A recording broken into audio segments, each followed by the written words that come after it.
Pourquoi est-ce que la cage est mauvaise pour les lapins?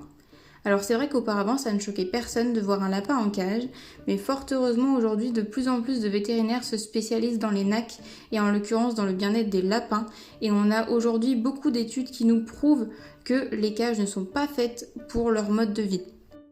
Le problème de la cage pour le lapin, c'est que le lapin est un animal qui est beaucoup trop actif pour s'épanouir à l'intérieur.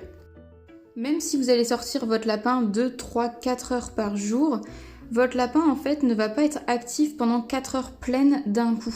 Il va bouger autant le jour que la nuit et par petites périodes. Il va aller grignoter son foin 5-10 minutes, puis après aller se reposer, aller jouer 15 minutes, puis se reposer, puis 30, puis 5, etc.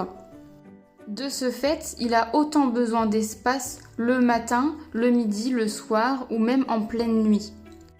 La cage va en fait le restreindre à jouer, bouger, dormir, faire ses besoins dans un même espace et c'est du coup le problème pour lui. Beaucoup de lapins développent des troubles du comportement comme de l'agressivité, de la peur ou même des maladies à cause d'un trop long enfermement dans la cage au quotidien. Il a été prouvé aujourd'hui que le minimum pour un lapin serait un enclos de 2 mètres carrés au sol par lapin, avec des sorties de minimum 4 heures par jour.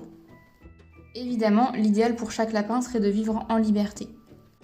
Les deux problématiques qui reviennent souvent quand on dit ça à certaines personnes, c'est la propreté du lapin et les éventuelles bêtises qu'il pourrait faire. Alors, déjà, il faut savoir que les lapins sont propres naturellement. Il suffit simplement de leur offrir les bonnes conditions de vie pour qu'ils puissent l'être.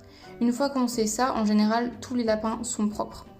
Pour les bêtises, il faut quand même savoir qu'un lapin qui vit en liberté et qui se dépense pleinement en fait quand même beaucoup moins qu'un lapin qui est enfermé et qui va sortir que quelques heures par jour. C'est comme n'importe quelle espèce. Quand on répond correctement à leurs besoins essentiels, quand le lapin est parfaitement équilibré et dépensé, ils font forcément beaucoup moins de bêtises. Vos lapins qui vivraient en liberté prendront forcément beaucoup moins de place que ceux qui vivraient en enclos, mais les deux manières de vivre sont faisables dans n'importe quel type d'appartement. Il vous suffit simplement de trouver la place et d'aménager votre appartement en conséquence en le sécurisant pour vos lapins.